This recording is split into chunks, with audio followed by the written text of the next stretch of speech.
माँ, बेटे और बहू तीनों ही खाने के टेबल पर बैठकर खाना खा रहे थे। खाते समय लड़का अपनी पत्नी को बोला, रीमा, तुमने आज भी दाल चावल बनाया? खाना बनाने में तो आलस मत किया करो तुम, बस हाउसवाइफ ही तो हो। तुम घर पर ही तो रहती हो, तुम्हें रसोई घर में कुछ अलग अलग खाना बनाना अच्छा नहीं लगता क्या? क्यों रोज एक ही तरह का खाना बनाती हो? रीमा बोली, आज मैं बनाने वाली थी। मैं आज सूजी की खीर बनाने वाली थी, पर रसोई में सूजी खत्म हो गई। मैंने कल ही ऑर्डर किया था, पर अभी तक नहीं आया। कोई हरकत नहीं, मैं कल बनाऊंगी। रसोई घर में कुकर की सीटी बजती है और खाने के समय रीमा रसोई घर से आती है। रसोई घर से वापस आते वक्त डाइनिंग टेबल पर बैठकर रीमा बोली कि मैंने कुकर में आलू डाले हैं, शाम को मैं आलू के वड़े बनाने वाली हूँ। यह सुनकर उसकी सास को बहुत खुशी हुई।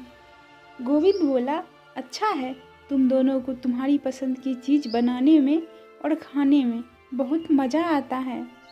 ऐसे में दरवाजे की बेल बजी। रीमा वापस खाने के टेबल पर से उठी और दरवाज़ा खोला। डिलीवरी बॉय सूजी लेकर खड़ा था। पार्सल लेकर रीमा वापस खाने के टेबल पर खाना बनाने के लिए बैठी। तभी माँ बेटे से बोली कि तूने अगर दरवाज़ा खोला होता तो फिर क्या होता? बेचारी ठीक से खाना भी अच्छे से खा नहीं सकती। तो बेटा बोला, सॉरी, मैं उठ नहीं सकता, मुझे ऑफिस जाने के लिए देरी हो रही है। फिर रूम में चला जाता है। वो रीमा को आवाज़ देता है, मेरी फाइल नहीं रही है, तुम ढूंढ कर दो रीमा। फिर एक बार खाने की टेबल से उठने वाली थी और उसके तरफ जाने वाली थी, तभी सास ने उसे रोका। छोटा बच्चा नहीं है वो, खाओ तुम खाना। थोड़ी देर बाद रूम से गोविंद की आवाज़ आई, फाइल मिल गई। सास और बहू दोनों ही खाने के टेबल पर एक दूसरे की तरफ देखकर हंसने लगी। गोविंद ऑफिस से जाने के लिए निकल गया। रीमा ने सारा काम खत्म किया। रात को आलू बड़ा खिचड़ी बनाई। खाना देख गोविंद और सास खुश हो जाते हैं। रीमा सब काम निपटा के सो जाती है। दूसरे दिन सुबह गोविंद उसके बेडरूम में फाइल ढूंढ रहा था और वह फाइल ढूंढने की वजह से पूरा बेडरूम अस्त व्यस्त कर दिया। गोविंद अकेले में बड़बड़ा रहा था। इस घर में कभी भी कोई चीज़ समय पर नहीं मिलती है। इन औरतों को कोई काम नहीं होता, इसीलिए दिन भर इधर का सामान उधर करती रहती हैं। उसके आवाज़ से रीमा वापस उसके रूम में आती है और रूम का बुरा हालत देखकर उसे गोविंद पर गुस्सा आता है। वह गोविंद को पूछती है, आप क्या कर रहे हो? तभी गोविंद बोलता है, मैंने तुम्हें पिछले दिन दी हुई फाइल कहाँ पर है? रीमा तुरंत वह फाइल बाहर निकालती है, वह गोविंद को दे देती है। रीमा गोविंद को कहती है, इतना सारा सामान बिखेरने से पहले मुझे एक बार पूछा तो होता, कितना सामान बिखरा पड़ा है। मैं क्या दिन भर यही काम करती रहूं क्या? उल्टा गोविंद रीमा पर चिल्ला देता है और बोलता है कि क्या काम रहता है दिन भर तुम्हें? क्या काम तुम नहीं कर सकती क्या? दिन भर सोते ही रहती हो सिर्फ। माँ के कहने पर हाउसवाइफ से शादी करके बहुत बड़ी भूल की मैंने। ऐसा बोलकर गोविंद ऑफिस के लिए निकल गया। पति पत्नी का बोलना माँ के कानों पर पड़ता है, जो गोविंद को पता नहीं था। माँ रीमा के पास जाती है, तभी रीमा रो रही होती है। कोई भी गलती नहीं होते हुए भी गोविंद उस पर चिल्लाया। यह उनको पता था, रीमा से वह बहुत प्यार करता था। रीमा भी उसे बहुत प्यार करती थी। सास ने रीमा को शांत किया। फिर दोनों ने गोविंद को अच्छा सबक सिखाने के लिए प्लान बनाया।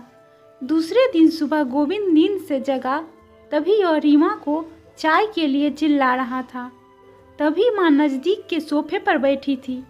वह बोलती है, रीमा घर पर नहीं है, वह किसी काम के लिए अपने मायके गई है। गोविंद फ़ोन निकालता है और रीमा को फ़ोन करने लगता है। तभी माँ उसे रोकती है और बोलती है कि फ़ोन मत करो, वह मायके ही तो गई है, 2-3 दिन में आ जाएगी। गोविंद फ़ोन रख देता है और माँ को बोलता है कि माँ चाय। तभी माँ बोलती है, हाँ 2 कप बनाना, मैं भी पीऊँगी। इच्छा न होते हुए भी गोविंद चाय बनाने के लिए रसोई घर में जाता है। माँ सोफे से खड़ी होती है, बेटा गोविंद को पुकारती है। वो सोचने लगता है कि माँ उसे रोकेगी और खुद चाय बनाएगी, पर माँ बोलती है मेरी चाय में शक्कर कम डालना। गोविंद चाय बनाता है और चाय लेकर आता है।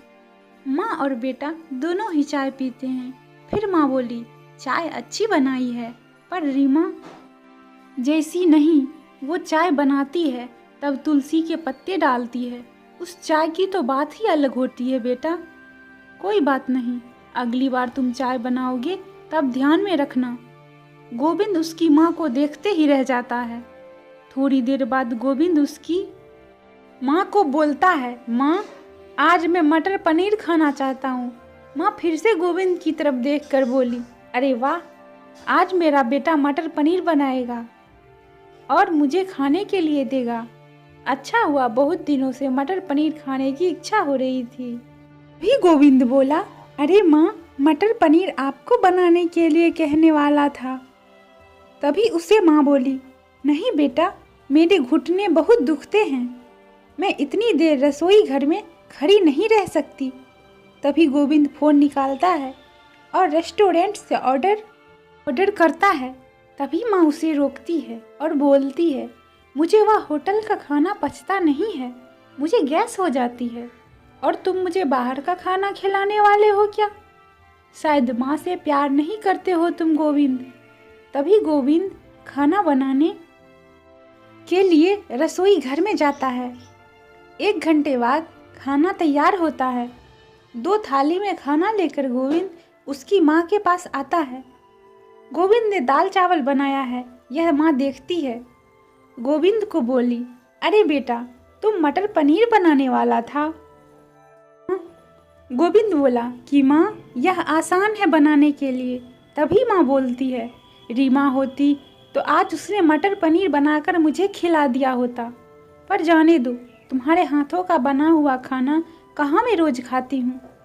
ऐसा बोलकर माँ खाना खाने के लिए टेबल पर आ बैठती है। चल दोनों साथ में खाना खाते हैं। गोविंद ने पहला निवाला मुंह में डाला ही था कि माँ उसे बोली, अरे बेटा, दाल में नमक कम है, जा और नमक लेके आ। वह खाते खाते उठता है और रसोई घर में से नमक लाता है और माँ को देता है। फिर से खाने के लिए बैठता है। तभी बीच में माँ खांसने लगी और गोविंद को बोलती है, अरे बेटा, निवाला गले में अटक गया है, थोड़ा पानी लाना। गोविंद फिर खाते खाते उठा और पानी लाने गया। फिर वो पानी माँ को दे देता है। इस सब में गोविंद के चेहरे पर गुस्सा स्पष्ट रूप से दिख रहा था। गोविंद को अब समझ में आ रहा था कि वह रीमा के साथ जिस प्रकार बर्ताव कर रहा था उसे कितना बुरा लगता होगा। वो यह सब खुशी से करती थी। उसके चेहरे पर कभी भी कोई सिकन नहीं दिखी। वह सोचते सोचते खाना खा रहा था। माँ यहीं पर नहीं मानी। खाना होने के बाद माँ गोविंद को बर्तन धोने के लिए कहती है और माँ उस रूम में आराम करने चली जाती है। माँ उसे परेशान करने का कोई मौका नहीं छोड़ती। वह गोविंद को बुलाकर चद्दर ओढ़ाने के लिए कहती है। उसके बाद गोविंद रूम से बाहर जाता है कि माँ उसे रोकती है और एसी का टेम्परेचर कम करने को कहती है। अब इन सभी कामों की वजह से वह चिड़चिड़ करने लगता है, लेकिन कुछ भी बोल नहीं पाता। दूसरे दिन सुबह जल्दी उठता है। उसे ऑफिस जाना होता है, इसीलिए वह जल्दी सब्जी काटता है, पर उसका ध्यान सब्जी की तरफ नहीं होता। वह रीमा का विचार कर रहा होता है। वह सोच रहा होता है कि हाउसवाइफ का काम आसान होता है, ऐसा मुझे लगता था, पर सच में वैसे नहीं है। मैं कितना गलत बर्ताव करता था रीमा के साथ। मन ही मन पछता रहा होता है। तभी सब्जी काटते समय अपनी उंगली काट लेता है। वह उठकर बेसिन में उंगली धोने के लिए जाता है। ऐसे में रीमा उसके पास आती है और हाथों पर पट्टी बांधने लगती है। मतलब रीमा मायके नहीं गई थी, गोविंद से छुपकर उनके ही घर में थी। यह तो सास और बहू का प्लान का एक हिस्सा था। गोविंद रीमा को देखकर खुश हो जाता है। वह उससे माफ़ी मांगता है। वह रीमा को बोलता है कि घर का काम करना बहुत आसान होता है। तुम घर पर रहती हो, तुम्हें क्या काम रहता है, ऐसा मैं हमेशा बोलता था। पर एक ही दिन में मुझे सब समझ में आ गया। मैं तुम्हें ऐसा कभी भी आगे नहीं बोलूँगा और इसके आगे हम एक साथ घर के काम करेंगे। अगर घर हम दोनों का है तो घर के काम भी हम दोनों ही करेंगे। दोनों का बोलना माँ बाहर से सुन रही थी। वह दोनों के लिए बहुत खुश थी।